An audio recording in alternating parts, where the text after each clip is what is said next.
normal. This is bedunk and hard, and it's not springy on the right OA. That's just palpating the feeling. It's just giving you another further assessment of what you're feeling for observation and palpation. So we got cervical active range of motion. We're going to do cervical side bending. Let's face around on the side. I think we'll get a better view. Cervical side bending. You're going down. First observe the motion, okay? And observe the other. Now, what do you see when she goes, observation here, dropping the ear towards the shoulder?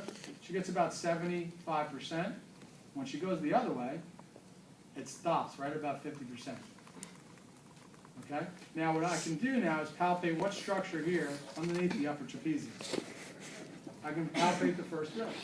I can see, does it drop down and fold? And on this side, she does. Is it tender at all? No. Not really. A little bit right there. Okay? And I'm palpating. And in this way, it doesn't fold as well. And I don't think her spring in her first rib is okay, right? But she might not have an elevated first rib here. And the first rib, guys, has a tendency to be elevated. Do you guys remember this from previous class? Usually the first rib is elevated posterior and superior. We'll go into that in more detail in the next class. But if your first rib is elevated, because the scalenes come down from the lateral cervical spine and go down to the first rib, it can pull up when it's in spasm on the first rib. So lifting the first rib up, posterior and superior. So remember, it's not always lengthening of the contralateral side, it's folding of the ipsilateral side. Very often in life, it's not the lengthening issue, it can be the folding issue as well. So I'm looking at cervical side bending for excursion and how it's the first rib dropping. You get 75% on the right side, 50% on the left side. Okay? Next one we have is glenohumeral abduction. Now this is a little different than what you guys learned in your class 2.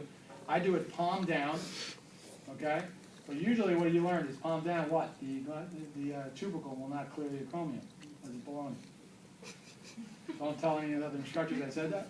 But really what we're looking for is inferior glide of the glenohumeral joint and also the capsular mobility of the inferior capsule of the shoulder. So when you come up, what will happen is you can have a couple of things that restrict that from going. So bring it up as high as you can. Good, and we're looking for quality of motion. Good, now let's see you do it on the other side. And she's got good range of motion. She's got more excursion here on the left side. Here she can get all the way, but at the top of the range right there, you see how she side bends to the right. Okay, and she's pretty good. Sometimes you'll get some people who have significant upper thoracic and shoulder dysfunction that they can lift up and palm down and only get to about here. And it's not necessarily glenohumeral tightness. Sometimes it is. Sometimes it's adverse neural tension. Sometimes it's cervical thoracic issue. But it's so closely related to what's going on with cervical thoracic, scapular thoracic, and thoracic that it's a great measurement to see how this area is doing. Okay, it's not the end-all and be-all and does not include all the test assessments that you've learned, like your muscle testing, we're not testing it right now, your VTRs, right, doing biceps, triceps, all of that. That goes without saying that you do all of those things as well, as do I. Doing myotones test and dermatones test for testing, we're not testing that in this course. Fish? Okay, any other questions?